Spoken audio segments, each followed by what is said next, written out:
आप चिंता ना करें, आपके सामने हम सेना की एक ऐसी दीवार खड़ी कर देंगे जिसको तोड़ना परशुराम के लिए असंभव हो जाएगा। नहीं, यह उचित नहीं होगा। इस नीति में मुझे कोई बुद्धिमानी दिखाई नहीं देती। ऐसा क्यों महाराज? हम जो कुछ भी कर रहे हैं आपकी सुरक्षा को ध्यान में रखकर कर रहे हैं। इस समय हमारी सुरक्षा से भी महत्वपूर्ण है परशुराम का वध। इस समय परशुराम की दशा उस चूहे जैसी है जो घर में अपने लिए अनाज ढूंढ रहा है। यह अनाज उसे मूषिक पेटिका में दिया जाएगा। जैसे ही वो अनाज के लालच में आएगा, हमारे जाल में फंस जाएगा और हम उसे बंदी बना लेंगे। महाराज, आपकी बात का तात्पर्य? मेरा अर्थ बिल्कुल स्पष्ट है। इस समय परशुराम केवल मुझे ढूंढ रहा है। जैसे ही वो मुझ पर आक्रमण करने आए, उसे आने दिया जाए। जैसे ही वो हमारे घेरे में आ जाएगा, हम उसे चूहे की भांति पकड़कर मार डालेंगे। महाराज, मैं आपका तात्पर्य अच्छी तरह समझ गया। हम इसी प्रकार व्यूह की रचना करेंगे।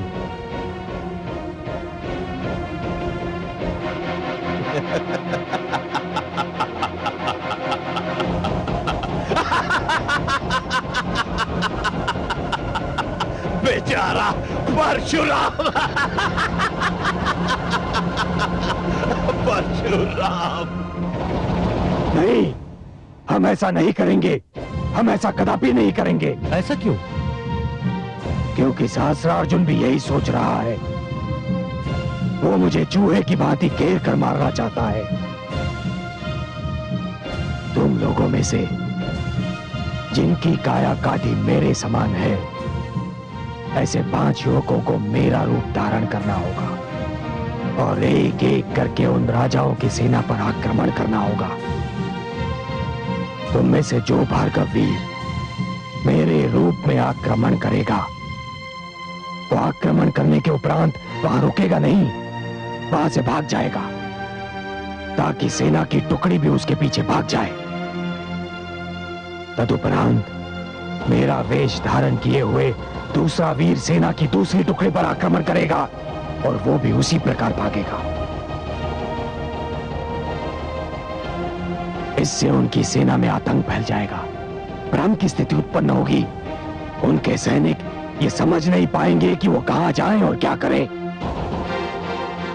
और ध्यान रहे, हमें उनके हाथों नहीं मरना है, हमें उन्हें मारना है।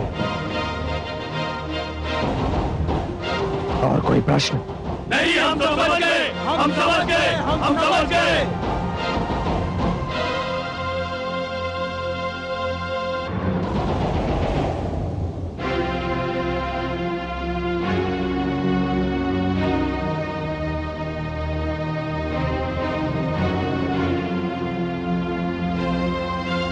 महाराज की जय हो। परशुराम ने अपने संदेश वाहक को कोई महत्वपूर्ण संदेश लेकर भेजा है।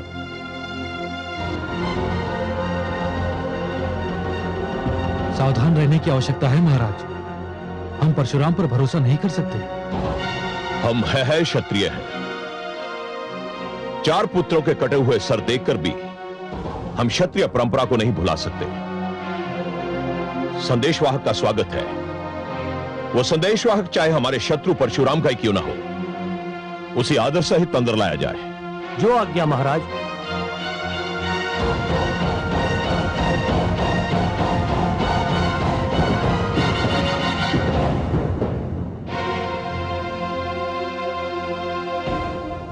श्री राज राजेश्वर चक्रवर्ती सम्राट सहस्त्रार्जुन की जय हो। औपचारिकता में समय नष्ट करने के स्थान पर वो संदेश सुनाओ जो परशुराम ने तुम्हें यहां देने के लिए भेजा है। महाराज, जमदग्नि पुत्र परशुराम ने यह संदेश भेजा है कि युद्ध प्रारंभ होने से पहले वो एक बार आपसे मिलना चाहते हैं। मुझसे मिलना चाहता है? क्यों? ये तो मैं नहीं बता सकता, मुझे केवल संदेश देने का आदेश था। कहां मिलना चाहता है? युद्ध क्षेत्र में। किंतु महाराज, मेरा संदेश अभी पूरा नहीं हुआ है। तो पूरा करो। महाराज, परशुराम ने यह भी कहा है कि आप उनसे मिलने आए, किंतु अकेले।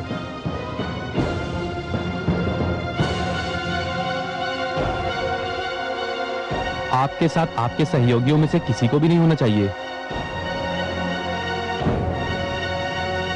संदेश पूरा हो गया? महाराज की जय हो, संदेश पूरा हो गया।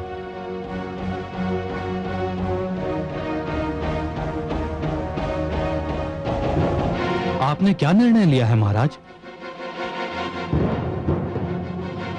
हम सोच रहे हैं। मेरे विचार में तो आपको वहां नहीं जाना चाहिए महाराज। महाराज, हम परशुराम पर विश्वास नहीं कर सकते। महाराज, आपके वहां जाने से संकट भी उत्पन्न हो सकता है। और हमारे ना जाने से क्षत्रिय गौरव का अपमान भी हो सकता है। क्षत्रिय गौरव के सम्मुख हमारे प्राणों का कोई मूल्य नहीं। हम जाएंगे, अवश्य जाएंगे। परशुराम से कहो कि हमने उसकी विनती स्वीकार कर ली है। हम उसे मिलने अवश्य आएंगे। महाराज की जय हो।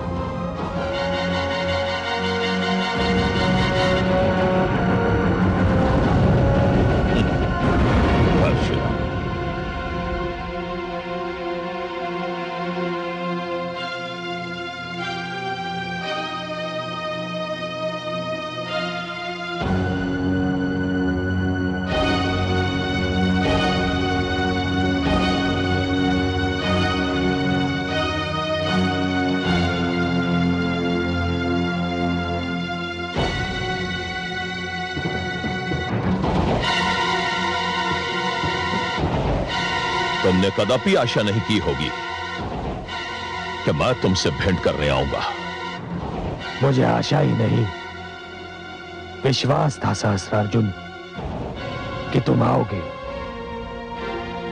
मुझे पूर्ण विश्वास था कि तुम आओगे और अकेले आओगे।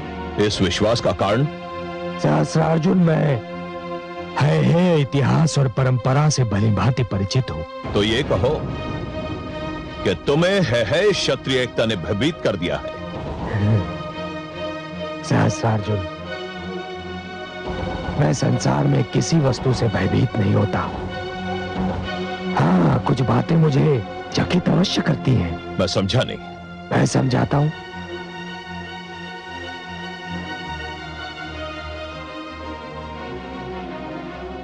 सहस्रार्जुन, मुझे कभी किसी व्यक्ति का उत्थान चकित नहीं करता, क्योंकि मैं जानता हूं कि उस व्यक्ति के उत्थान का कारण उसकी योग्यता है।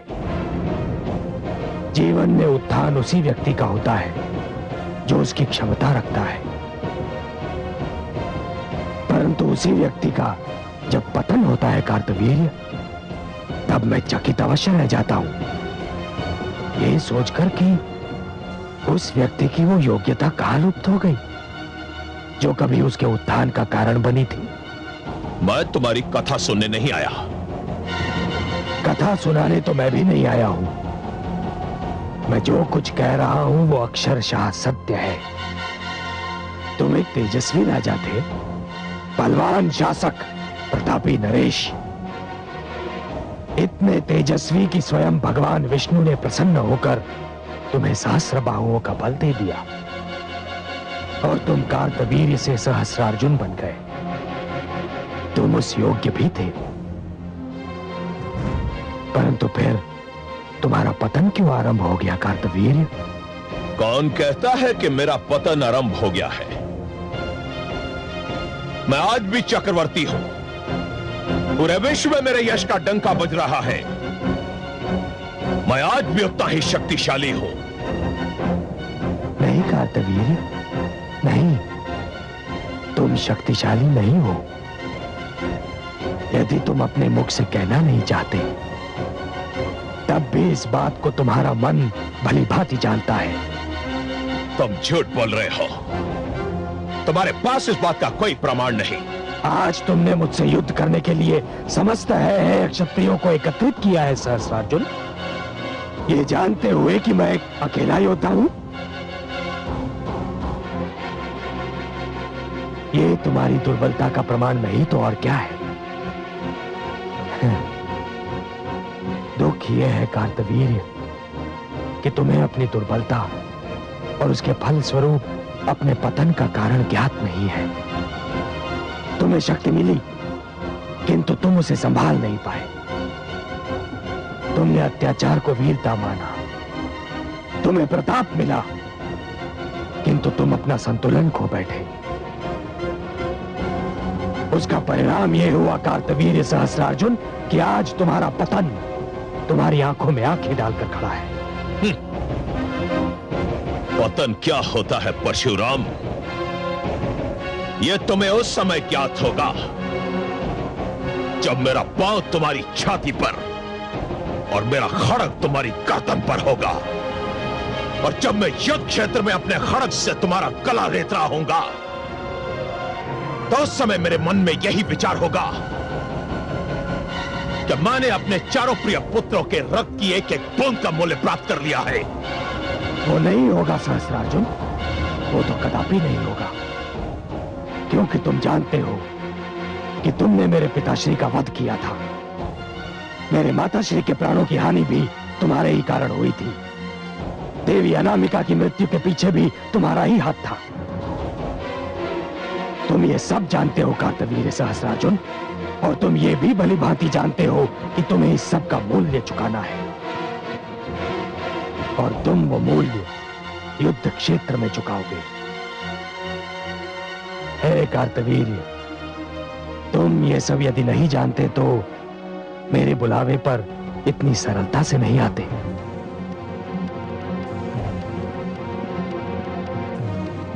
मुझे अब तक यह नहीं ज्ञात हो सका कि तुमने मुझे यहां आने का निमंत्रण क्यों दिया था। एक अवसर देने के लिए, केवल एक अंतिम अवसर। जो बात मैंने महारानी मृण्मयी से कही थी, यदि तुम वो बात मान लो सहस्रार्जुन, यदि तुम समस्त ऋषियों, भार्गवों और विद्यार्थियों से क्षमा मांग लो, तो यह युद्ध टल सकता है। तुम्हारे प्राणों की रक्षा हो सकती है।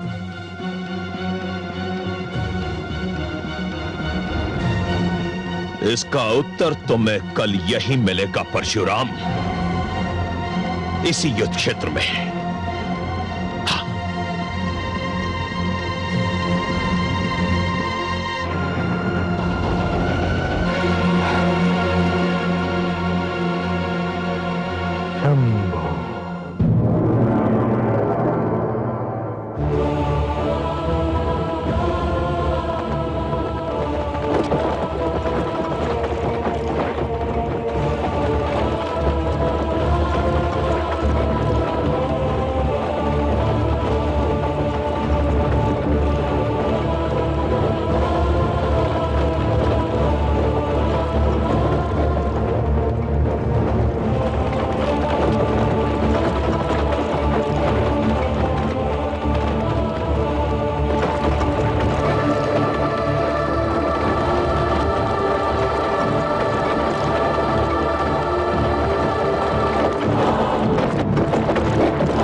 एक चक्रव्यूह बनाने जा रहे हैं।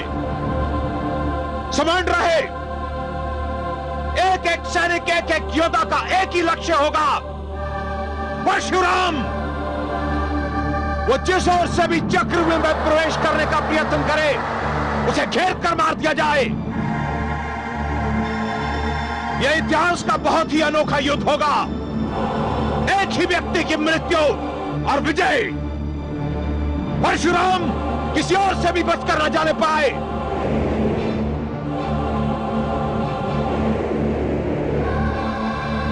महाराज सहस्त्रार्जुन, युद्ध क्षेत्र तो रिक्त है। यह कैसा युद्ध है? यहां तो कोई प्रतिद्वंदी नहीं है।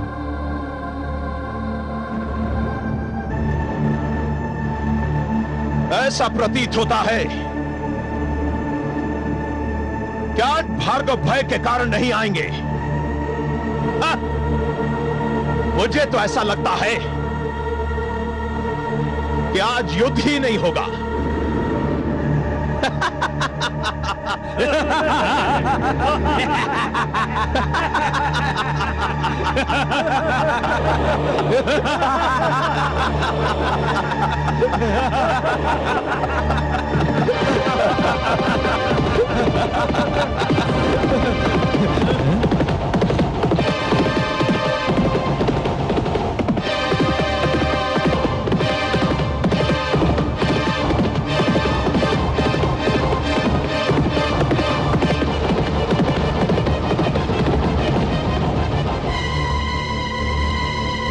परशुराम, उज्जैन नरेश, आक्रमण करो। मुझे परशुराम का वध चाहिए। आक्रमण! आक्रमण!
कोई षड्यंत्र है। ये परशुराम नहीं है, लौटाओ लौटाओ, ये परशुराम नहीं है, लौटाओ।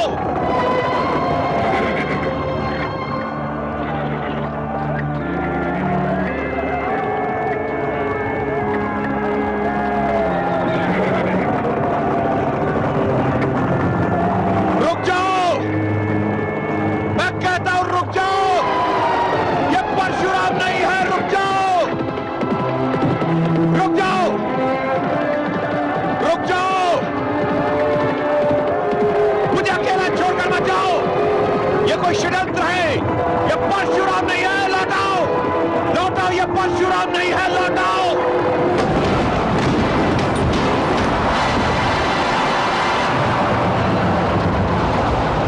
तुम सत्य कहते हो सहस्त्रार्जुन, परशुराम वो नहीं, परशुराम तो मैं हूं। अब उठाओ अपने शस्त्र और दिखाओ अपनी सहस्त्र बाहुओं का बल।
भारत में आश्रम संस्कृति जीवित रहे, गुरुकुल परंपरा नष्ट ना हो, आचार्य और शिष्य के संबंध शिक्षा का आधार और माध्यम बने रहे, इसलिए कार्तवीर्य सहस्रार्जुन, मैं जमदग्नि और रेणुका का पुत्र परशुराम तुम्हारा वध करने जा रहा हूं। शंभो!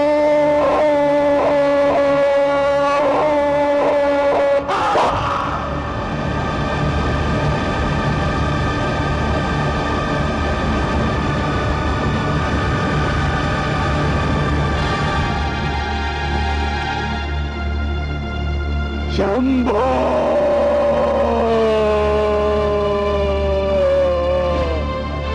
हे शंभो!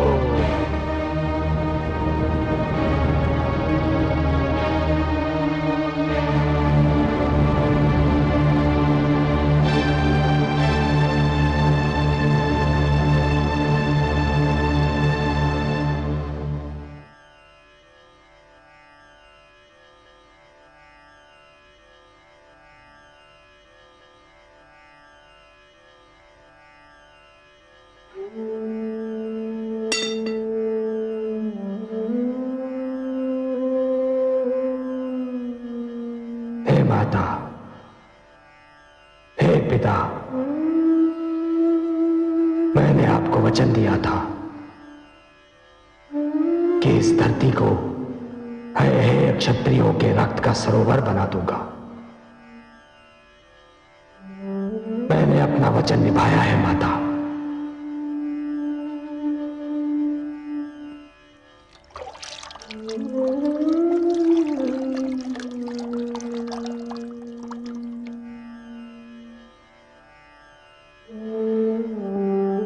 मैं आज उन क्षत्रियों के रक्त से आपका तर्पण कर रहा हूं। इस क्षण के उपरांत मेरा अभियान समाप्त हो गया है। परशुराम एक इतिहास बन गया है माता, परशुराम एक इतिहास बन गया। वो इतिहास जो मानव को यह बताएगा कि अत्याचार का विरोध ना करना अत्याचार को सहयोग देना है। हे देवगण,